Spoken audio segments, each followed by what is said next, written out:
pública que elabora pensamiento crítico.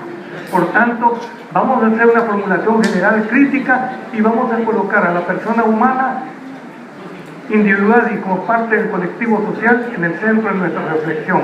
Como siempre digo, yo vengo aquí supuestamente a impartir una charla, pero al final voy agradecido por aprender de ustedes y sobre todo insisto en la posibilidad de estar en desacuerdo con las formulaciones que yo voy a realizar a continuación. Pero qué bueno, porque así visibilizamos el tema y dialogamos. Cuando hablamos nosotros de la ley de ética gubernamental,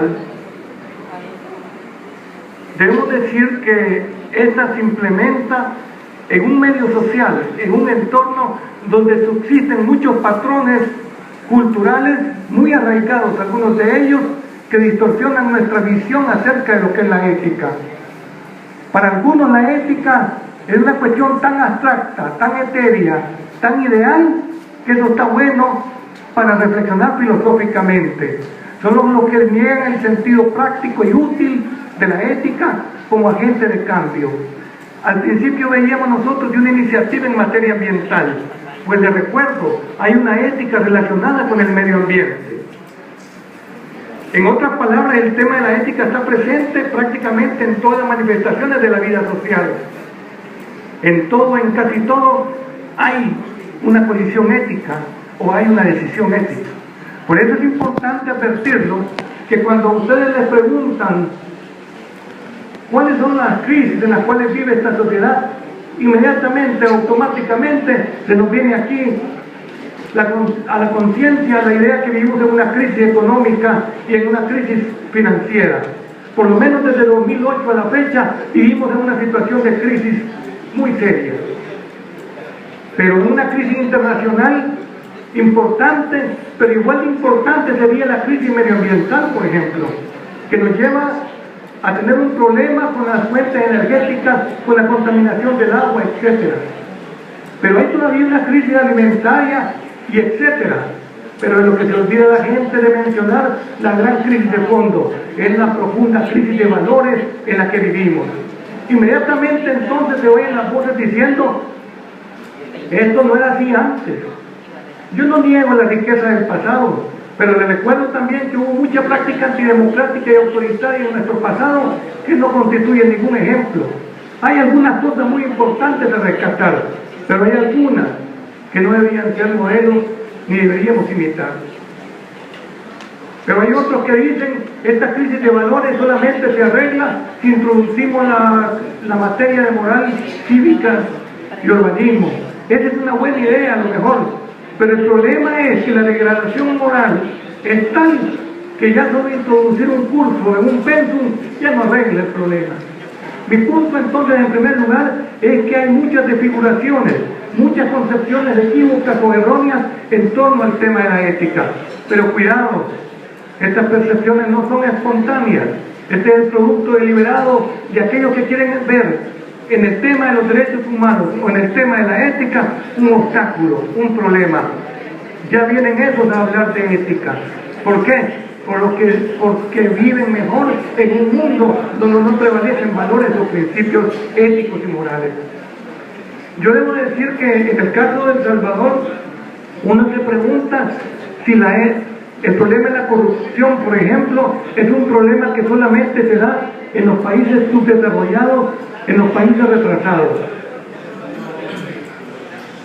Cuidado, Europa no es ningún modelo ni ningún ejemplo. ¿Acaso corporaciones japonesas que tienen entre sus partidas presupuestarias la partida que se llama compra de funcionarios del tercer mundo? Así se llaman las partidas en las corporaciones, por los pagos ilegales. O la Ericsson o Siemens de Alemania, acusadas en los Estados Unidos de pagar soborno para la adjudicación de obras en América Latina y en los mismos Estados Unidos. No es Europa ejemplo de ética ni de moral. Hay una visión muy europeizante que nos pone a Europa como el ejemplo siempre en la reflexión, que nos pone como ejemplo en el desarrollo de las instituciones. Pero hay que revisar estos parámetros, estos paradigmas. Y es importante decirlo, En lo que sí se puede diferenciar el primer mundo del tercer mundo es que en los países desarrollados se tiende a ser menos permisivo con las prácticas antiéticas, se tiende a ser menos permisivo con la corrupción, porque en estos países se dice, vos estuviste en un puesto público y si no aprovechaste, allá vos. Él fue funcionario y no se enriqueció, hasta por eso fue tonto. Hay otros que vienen y alegan, es que toda la corrupción es parte de la naturaleza humana y siempre se va a dar, así que no vale la pena luchar contra ella. Es bien importante entonces que veamos que esos patrones sociales y culturales lo que hacen es hacer el juego el status quo, y lo que hacen al final es mantener el estado de cosas entre los dos grandes y crónicos estructurales problemas de esta sociedad. Uno, la impunidad. Dos, la corrupción. Y por eso es importante decirlo, es que la corrupción y la impunidad medran en el silencio. Le gusta el silencio porque en el silencio se reproduce aceleradamente. Este de marco de referencia me sirve para decir lo siguiente. En la ley es importante relacionar que hay compromisos internacionales del Estado salvadoreño en materia ética. Sobre todo la Convención de la Organización de Estados Americanos, la OEA, que demandó al Estado salvadoreño que desarrollara instituciones, creara leyes, diseñara políticas públicas en materia de ética. También existe, como ustedes ven, la Convención de Naciones Unidas, que también es un referente o un paradigma que nos dice a dónde orientar la gestión pública en nuestros países. Pero hay que tener cuidado. No son los compromisos internacionales, no son las normas de convención de la OEA o de la ONU las que nos deben llevar a comprometernos con los principios y valores. Nosotros no debemos ser éticos, no solamente porque las convenciones nos lo demanden como Estado, como nación. Nosotros debemos ser éticos porque tenemos la firme convicción que la ética, y sobre todo en la administración pública, reditúa beneficios a corto, a mediano y a largo plazo. Ya están quienes ven en la ética, ya lo dije, algo tan etéreo allá entre Saturno y Neptuno, que eso está bueno, pero nunca se va a dar. Entonces renunciamos a luchar por crear un entorno social que sí sea ético y que sea correcto. Y hacemos juego entonces a los que profesan los antivalores y a los que propugnan por la inmoralidad. Yo quiero llamar su atención en este marco de referencia en un punto que pasa por ahí muy desapercibido. En El Salvador nosotros vemos día a día problemas de carácter antiético y de carácter inmoral, que no es lo mismo, porque la moral esa está configurada por el entorno del medio social. Nuestros valores morales nos los dice la escuela, la iglesia, nos los dice los medios de comunicación, pero sobre todo nos lo dice nuestro hogar. En cambio, la idea de la ética es una cuestión más trascendente y una cuestión que supera lo coyuntural, porque la ética surge de nuestro interior, de nuestras convicciones. Y uno debe preguntarse entonces, ¿los médicos necesitarán elaborar códigos de ética para adecuar su comportamiento profesional a patrones morales? Los ingenieros, los abogados, etcétera, necesitamos de códigos para comportarnos adecuadamente. ¿No debería ser acaso una cuestión de íntima conciencia y una convicción la que nos hace actuar de manera correcta? Por eso hay una discusión si es necesario dictar códigos de ética, porque si tú tenés la convicción y tú tenés la creencia firme de que debes comportarte correctamente, no necesitamos normas externas que nos impongan una forma de conducta. Ese es el resultado de tu propia convicción. Pero este es un punto de discusión. Si ustedes miran, hay dos convenciones y también un tratado marco de seguridad democrática. Siguiente, por favor. Si nosotros vemos,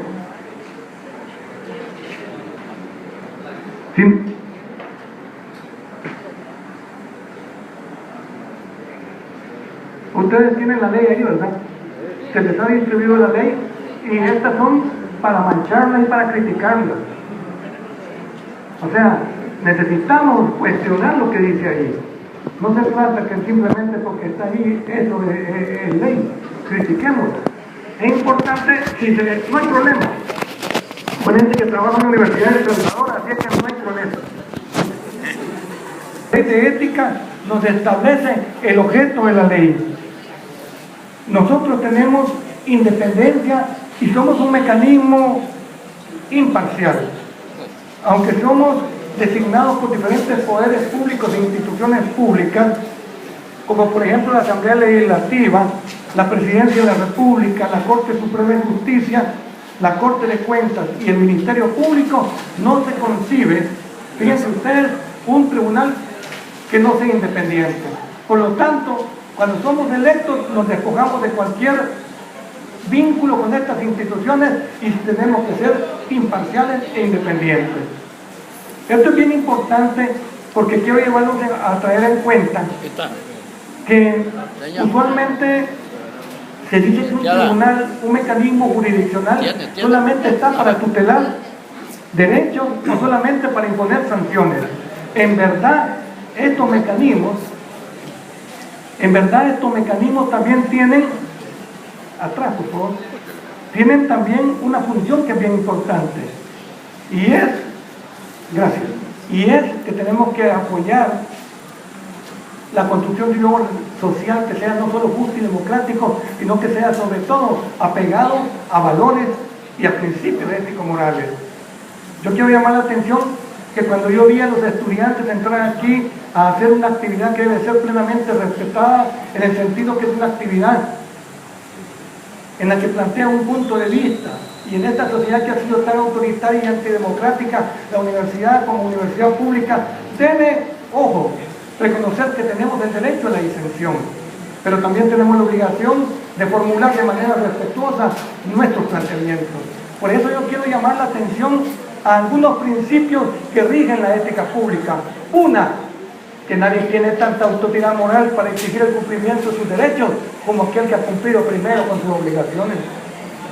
Es que miren, cuando sentimos que hemos cumplido con nuestros deberes y hacemos reclamo de nuestros derechos, hasta más ronca se nos sale la voz, hasta más serio nos oímos, ¿sí o no? Pero cuando vamos a un profesor y le decimos, mire, yo salí mal, pero aunque no estudié y la verdad que no vengo a clase, verdad que se siente bien raro el reclamo que hacemos. Pero cuando decimos, yo me esforcé, yo me dediqué, yo me desvelé y usted me ha puesto una mala nota, sentimos que tenemos la autoridad moral para exigir. Por eso es importante decirles algo que también está dentro de la filosofía de la ética, y es lo siguiente: solo el que conoce sus derechos los reclama, porque el que los desconoce no los exige, y en El Salvador los va a terminar perdiendo. Por eso el conocimiento del derecho es fundamental, pero el derecho asociado a su contracara, que es el deber, la obligación. Recuerden ustedes aquella frase de don Benito Juárez que dice, entre las naciones y los individuos, se me olvidó, pero ustedes la saben. Esa es la filosofía de la ética. La ética no es algo etéreo o algo que está entre Neptuno y Saturno. La ética lo que nos dice es simplemente, para poder convivir, hay principios elementales y valores elementales que van a hacer que podamos nosotros desarrollar un orden social que sea funcional, un orden que sea democrático. Y es bien importante que veamos en la ley, que la ley anterior rigió hasta el 31 de diciembre de 1900, hasta el 2005. O sea que desde el 2006 hasta el 2011 hay una ley sin dientes y sin muchas posibilidades de implementarla. Acuérdense, aquí hay abogados, aquella frase que dice, echa la ley. Entonces ahí está la ley, pero no tenía dientes. Entonces hubo necesidad de cambiar esa ley y se crea una nueva ley que entra en vigencia el 1 de enero de 2012. El 1 de enero de 2012 a la actualidad hay una nueva normativa que nos rige y en la que ha dado estructura organizativa y funcional al Tribunal de Ética. Siguiente, por favor. Ya les he dicho de qué sectores provenimos, pero somos un mecanismo que es independiente y que es imparcial. Siguiente, por favor. Como todo mecanismo jurisdiccional, construimos cultura y también sancionamos. Ya vamos a ver más adelante cuáles son las sanciones que hemos impuesto y a qué funcionarios hemos condenado. Pero también en algunos casos absueltos, como algunos miembros de la Universidad de El Salvador. Vamos al siguiente, por favor. La ley de ética, entonces, es una ley que está vigente desde el 1 de enero a la fecha. En este momento estamos en proceso de reforma. Siguiente, por favor. El objeto de la ley que ustedes tienen ahí nos señala que, por favor, veamos en la ley este artículo, porque ahí en el artículo 1 se establecen las 3 grandes funciones. 1, promovemos el desempeño ético en la función pública y en el municipio. 2, prevenimos y detectamos prácticas de corrupción y sancionamos. ¿A quiénes sancionamos? A quienes tienen un vínculo con el Estado, que sea permanente o temporal, que sea remunerado o ad honorem, que sea por elección, por nombramiento, por contrato, y ya sea que sus funciones públicas las desarrollen en el país o afuera. En otras palabras, esta ley de ética gubernamental se le aplica a todos los servidores públicos, a los ex servidores públicos, porque mantenemos obligaciones cuando ya nos hemos ido de los cargos.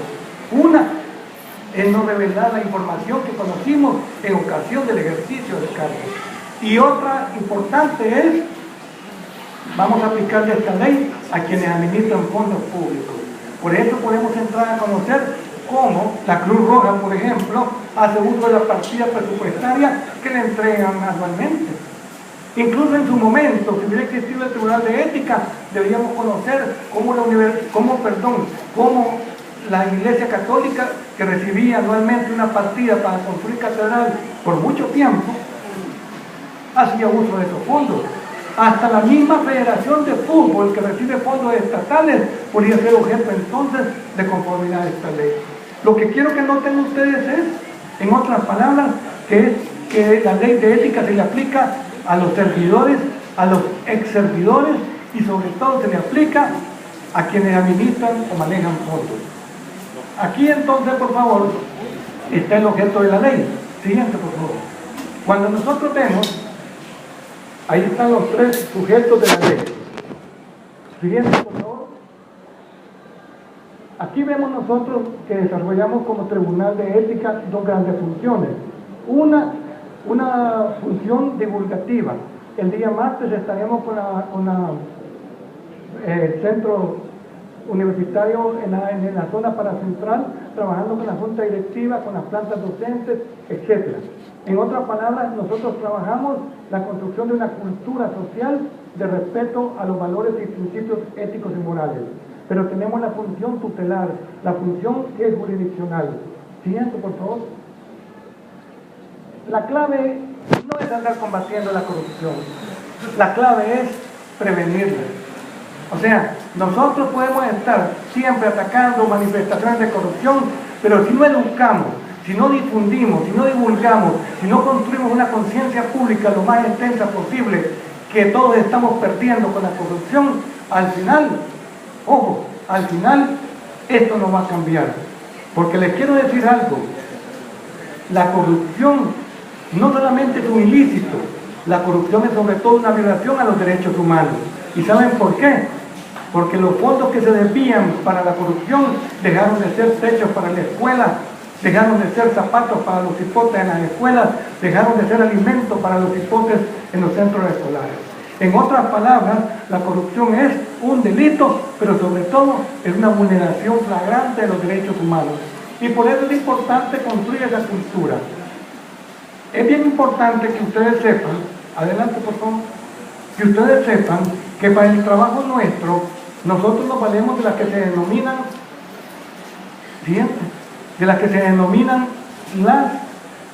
las comisiones de ética institucional.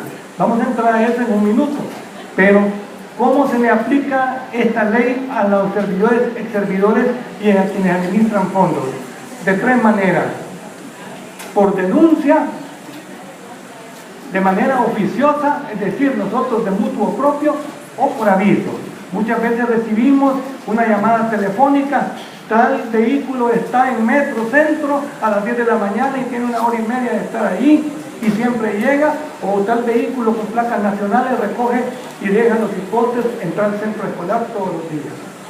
Entonces, es bien importante que ustedes vean algo, que vean ustedes cómo se puede activar el mecanismo del tribunal por un simple aviso. Pero aquí es donde nosotros tenemos que ser muy cuidadosos. Aquí hay mucha gente en este país, lamentablemente, que toma el teléfono solo por mancharle el historial y la hoja de vida al otro. Entonces nosotros no aperturamos una experiencia automáticamente solo porque a alguien se le ocurrió tomar un teléfono y decir una cosa. Hacemos una investigación preliminar, una investigación previa, establecemos indicios y hasta posteriormente establecemos la conveniencia, la apertura de un expediente. En otras palabras, lo que estamos llamando nosotros es a una cultura de denuncia, pero con sentido de responsabilidad, porque hay mucha gente malintencionada que hace las cosas solo por manchar el currículum del otro. Entonces es bien importante que ustedes tomen en cuenta algo. Si apertura entonces a través de 3 modos, por aviso, por denuncia o de manera oficiosa. Siguiente, por favor. Es bien importante también que ustedes que tienen la ley ahí vean que hay 3 deberes éticos. Todos los que trabajamos en la Universidad de El Salvador tenemos que desarrollar de conformidad a esta ley 3 obligaciones prácticamente. Una, nosotros debemos utilizar los recursos afectos al patrimonio público para fines públicos. El problema es cuando se desvía para un interés o para finalidades de orden personal. 2, en el artículo 5 dice, enterados de la presunta comisión de un acto de corrupción, tenemos que hacerla del conocimiento de la Comisión de Ética Institucional o de este tribunal directamente. Y 3, si nos debemos excusar de conocer en aquellos asuntos donde haya un interés familiar. Entonces, solo 3 obligaciones tenemos: utilizar los recursos afectos al patrimonio para fines públicos; 2, enterados de un acto de corrupción, denunciarlos; y 3, sobre todo, no conocer cuando, por ejemplo, en una licitación vaya un pariente nuestro. Son los 3 deberes. Las prohibiciones están contenidas ahí, son en el artículo 5, 6 y 7. Y les voy a llamar la atención, no en las 12, por cuestiones de tiempo, pero sí quiero que ustedes vean en su artículo 6 algunas que están interesantes, algunas que tienen que ver con la universidad. Acuérdense que nuestra universidad es una universidad pública, por tanto su patrimonio se origina en los aportes del pueblo, y por tanto, aunque la gran conquista del liberalismo es la separación del Estado y de la Iglesia, hay que decirlo, esos fondos son sagrados. Y esto es importante. Cuando hablamos nosotros del 5 y 6, se dice, el 6, no debemos aceptar directamente o por interpósita persona bienes o servicios de valores económicos, o sea, lo que se llama soborno. 2, les voy a hablar nada más del C. Fíjense ustedes lo que dice el 6C: percibir más de una remuneración, creo que está más adelante, percibir más de una remuneración proveniente del presupuesto del Estado cuando las labores deban ejercerse en el mismo horario, excepto las que previamente permite el ordenamiento jurídico. ¿Qué quiere decir esto? Quiere decir que nosotros hemos encontrado que lamentablemente algunas personas tienen un cargo en la administración pública a tiempo completo. Están 8 horas como funcionarios públicos, pero están también en la Universidad de El Salvador a tiempo completo. Eso es incompatible y constituye una colisión con principios éticos. Y hemos establecido ya los primeros precedentes jurisdiccionales de algunas personas, y lamentablemente algunas de aquí del centro universitario, que están trabajando a tiempo completo en instituciones estatales y están también en nombramiento a tiempo de 8 horas aquí. Hay una incompatibilidad. Yo les comento, yo tuve que renunciar a mi plaza en la universidad y quedarme nada más a las 2 horas para dar clases. En otras palabras, es bien importante porque nos están llegando este tipo de denuncias. No se puede trabajar a tiempo completo en la universidad si alguien tiene un nombramiento a tiempo completo en el resto de la administración pública. Hay otras cosas como, por ejemplo, realizar actividades privadas durante la jornada ordinaria de trabajo. Lamentablemente algunas personas tienen su despacho, su consultorio médico, su despacho jurídico y están trabajando también en la universidad. Eso es incompatible. Si ustedes miran en este artículo, el literal H, la letra H, es nombrar, contratar, promover o ascender a personas que sean nuestro cónyuge, conviviente o pariente. Esto está vinculado con las disposiciones generales del presupuesto. Distinto es si usted contrae matrimonio en ejercicio de la función, pero si no, hay una incompatibilidad. Esto es importante, como lo es la letra H, que dice lo siguiente: es una violación a los principios éticos. Esta ley se basa en 13 principios éticos, pero es una violación a la ética pública retardar sin motivo legal la prestación de servicios, trámite o procedimiento administrativo que le corresponden a un funcionario. O sea, lo que se llama el silencio administrativo. No es solamente una figura del derecho administrativo, es también una transgresión ética. ¿Por qué? Porque la Constitución dice que si usted le dirige a un juez o le dirige a un funcionario público una petición por escrito o verbal respetuosa, en la cual establece usted un reclamo o una petición, este está en la obligatoriedad de responderle. El silencio administrativo es también una transgresión a la ley. De ahí podemos hablar nosotros en la letra I, por ejemplo, de denegarle a una persona la prestación de un servicio en razón de raza, credo, religión, opinión, etc. Fíjense que aquí es bien importante que hagamos un minuto, un alto para explicarles. Nosotros vemos en las páginas amarillitas del periódico muchas veces que se dice: necesito persona testigo de Jehová para que me cuide mi finca. ¿Lo han oído ustedes? O personas que profesen la fe evangélica para que me cuide mi finca. Nosotros somos del criterio que si no hay un vínculo técnico entre el desempeño de esa función y el contenido de nuestra creencia, esa es una práctica discriminatoria. ¿Y por qué? ¿Por qué una persona musulmana, una persona atea o un cristiano no puede desarrollar igual función? Claro, otros vienen y solo utilizan el derecho de propiedad y dicen: porque esa fuente es mía y puedo hacer lo que quiera. Pero también la misma Constitución dice que hay un sentido de justicia social. Entonces, lo que hay que tener cuidado, porque ojo, nosotros transgredimos los valores y los principios éticos por dos razones. Los funcionarios públicos en este país violan la ética, uno, por desconocimiento, porque casi no leemos esto, pero los otros lo hacen por maldad. Los que sí saben que están violando los principios éticos y por eso lo hacen. Los primeros son los que nosotros nos interesa trabajar para educarlos y para que ellos aprendan. A los otros hay que sancionarlos.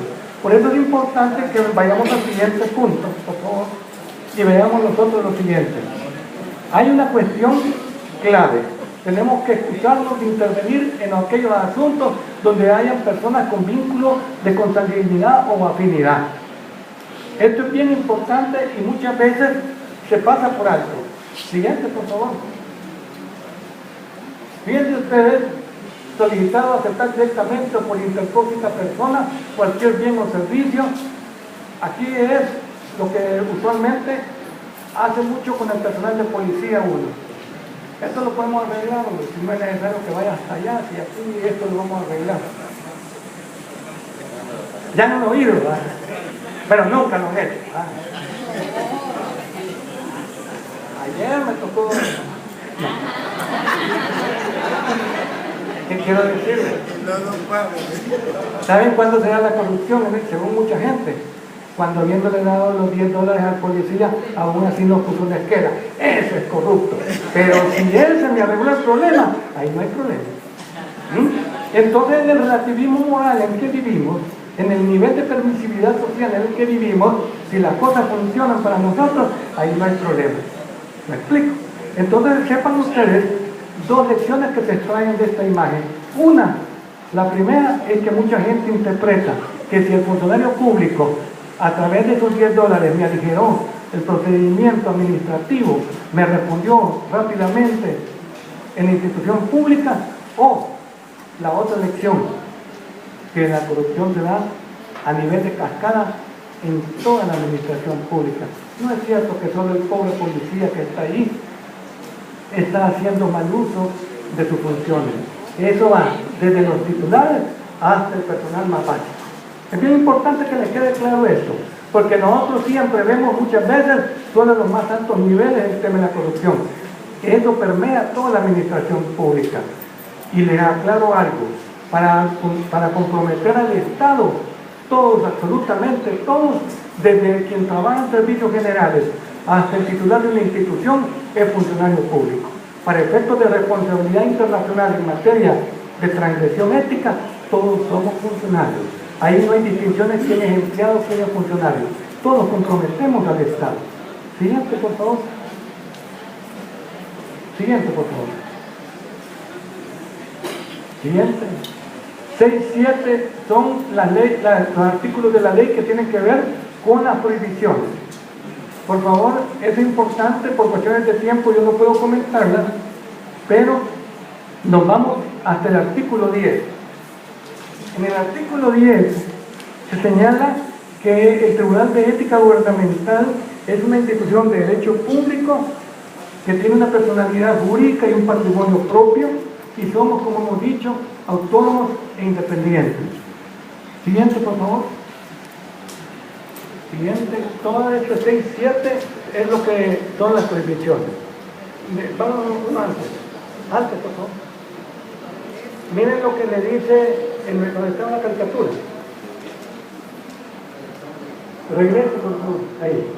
Ustedes por la tarde no trabajan, ¿verdad? No, por la tarde es que nos venimos, porque no trabajamos es por la mañana. Entonces, es todo el día. O sea que son muchas veces realidades que se dan en la organización.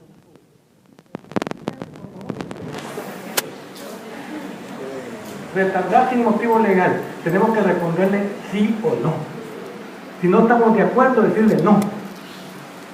Si estamos de acuerdo y tiene fundamento, acceder. Pero lo que tenemos es obligación de responder. El silencio administrativo es una grave transgresión ética. Siguiente, por favor. Este es el principio de no discriminación. O sea, hay desafortunadamente una tendencia a caer en prácticas discriminatorias, sobre todo en materia de género. No hemos logrado construir la cultura social inclusiva y respetuosa, sobre todo de lo que son los derechos e intereses específicos de la mujer, que, ojo, no es un sector de la sociedad, son la mayoría de la sociedad. Son el 52.7% de esta sociedad y el 53% del padrón electoral. Y la mayoría, acaso que no es el principio rector de la democracia, y sin embargo la invisibilizamos.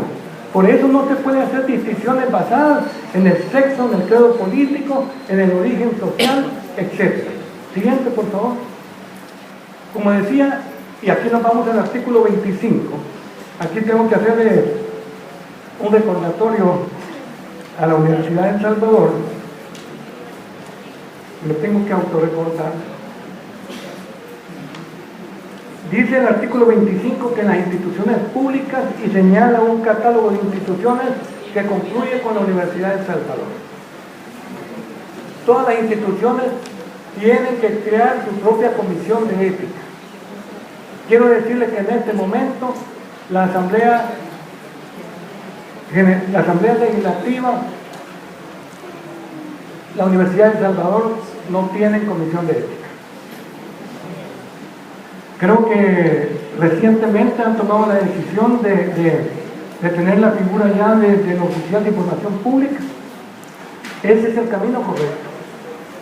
En ese sentido, alentaríamos nosotros a la universidad a efecto que se proceda a la conformación de lo que es la Comisión de Ética Institucional plasmada en el artículo 25. Si hay algún problema, pues nosotros estamos en la línea de dar asesoramiento. Felizmente la actual gestión nos ha mandado ya los primeros escritos diciendo que necesitan orientación a efecto de cubrir con este requisito de ley. Así que nos llama la atención que finalmente estamos sembrando para que la universidad disponga no solamente de una unidad ambiental o de una unidad de género o de un oficial de información pública, sino que tenga también su propia comisión de ética institucional. Es bien importante, la universidad es una universidad de 40 y tantos mil miembros en su comunidad. Estamos hablando de unas instituciones públicas más importantes, no solamente en la vida social y política de este país, sino que burocráticamente hablando, de una institución que es enorme y que tiene una seria incidencia en la vida social de este país. Por eso esperaríamos que en algún momento la universidad tome la decisión de nombrar su propia comisión de ética. Las funciones de la comisión de ética son fáciles, sobre todo es desarrollar iniciativas que construyan el respeto a los principios y valores de la ética pública dentro de la institución a la que pertenecen. Entonces, en otras palabras, es, por ejemplo, que nosotros en las diversas facultades tengamos extinguir las prácticas antiéticas, no dudes en usarlo. O sea, en otras palabras, construir una cultura de respeto a los principios y valores morales se puede hacer de mil maneras, si se tiene voluntad. Cuando nosotros vamos a las instituciones públicas, les voy a contar, lo primero que nos dicen los funcionarios, ¿saben qué es? Es que no tenemos.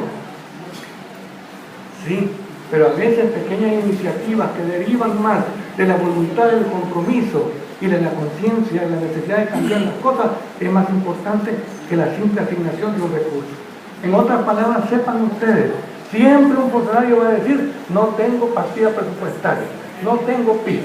Pues sí, pero a veces es la voluntad, el compromiso de cambio, y si no se tiene la imaginación para rebuscarse, la que va a hacer que cambien las cosas.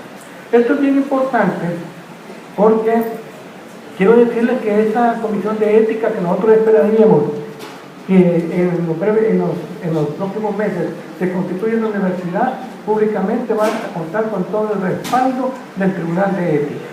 Estamos ya desarrollando con la Defensoría el programa de capacitación a nivel de las diversas unidades de la universidad, pero es porque quiero confesarles, en el Tribunal de Ética tenemos no solamente una opción preferente por universidad, sino que tenemos un compromiso con nuestra universidad por el hecho de ser una universidad pública.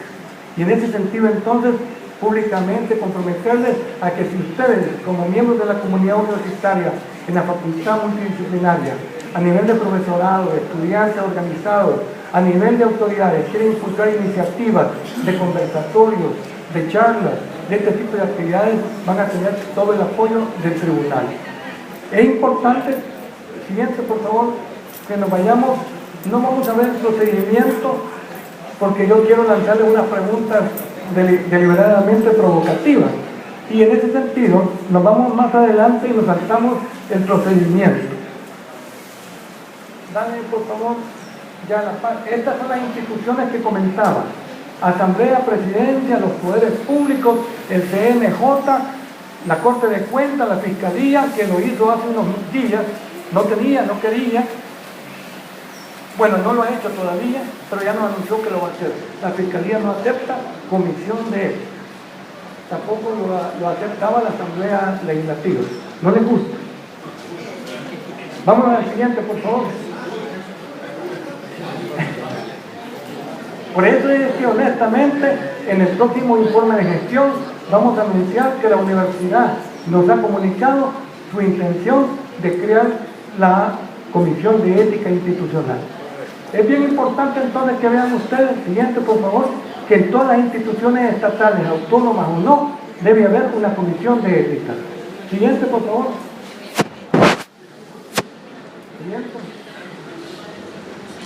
Ustedes van a tener prácticamente el trabajo como comisión simplemente de que si conocen de una práctica, la denuncien.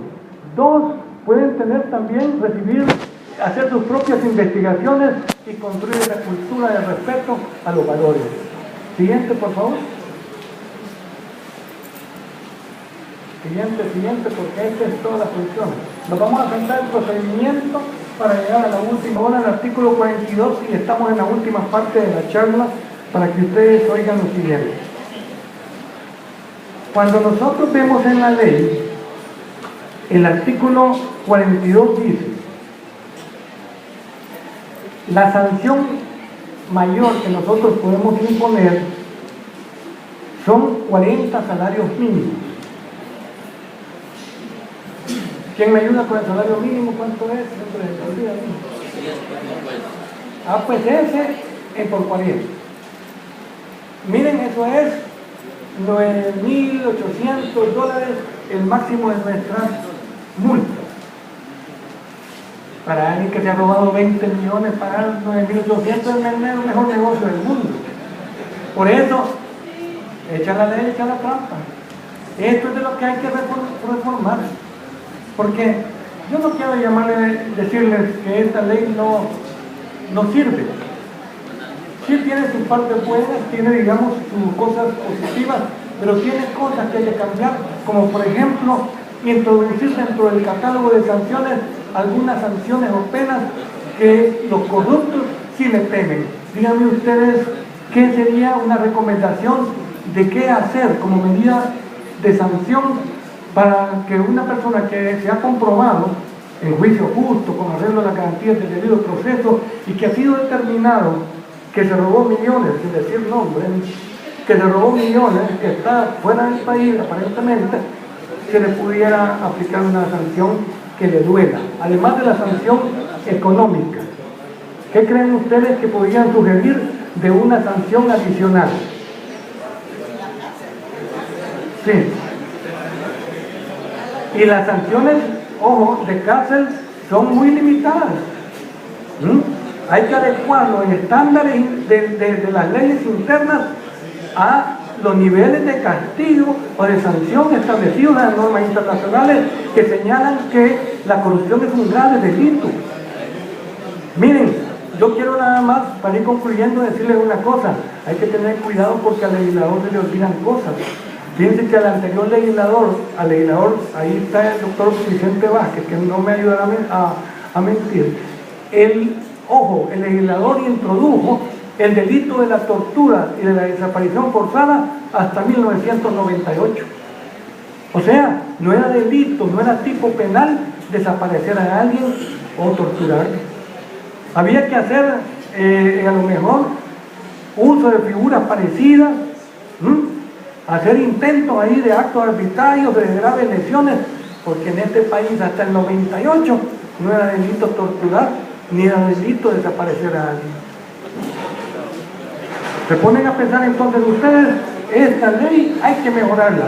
Y yo les preguntaba una sugerencia, porque yo tengo una sugerencia a la Asamblea: reformemos esta ley para exhibir en los medios de comunicación a quien ha sido encontrado como responsable de corrupción, porque tal vez a eso le temen, a la exhibición pública, a la descalificación pública, porque el corrupto, ¿saben a qué le temen? A que cuando la mujer anda, perdonen ahí la asignación del rol, para cuando la mujer anda muchas veces en el centro comercial, oye que atrás de ella dicen: mira, Ivana, del que se robó tanto, o a los cipotes en el centro escolar: esos son los hijos del que se robó tanto. A eso tal vez sí le van a temer los corruptos. Entonces, endurecer la pena de prisión, aumentar el monto de las multas y sobre todo publicar anualmente la lista de funcionarios que han transgredido la ley de ética. Eso quizás va a ayudar a crear esa conciencia. Y finalmente decirles nada más lo siguiente: y me llamaba la atención también la actividad que se hacía aquí por una razón, y es porque entendamos que en la comunidad universitaria es clave identificar que todos y todas, en la medida de nuestras posibilidades y desde el ámbito de nuestra responsabilidad, debemos contribuir a sacar adelante a la universidad. Es muy automático, muy fácil, porque es parte de esta cultura trasladarle la responsabilidad a los demás. Los demás tienen que hacer, los demás tienen que dejar de hacer, los demás. Pero y la revisión autocrítica y la revisión de mi conducta, de mi aporte. Por eso, por favor, entendamos que en materia de construir una cultura ética en la universidad pública, en esa universidad heroica como es la Universidad de El Salvador, todos y todas debemos abonar en la medida de nuestras posibilidades y de nuestros correspondientes ámbitos de responsabilidad. Vamos a hacer un espacio para comentarios, para preguntas, recordándoles la posibilidad de estar en desafección o contraargumentar. Gracias.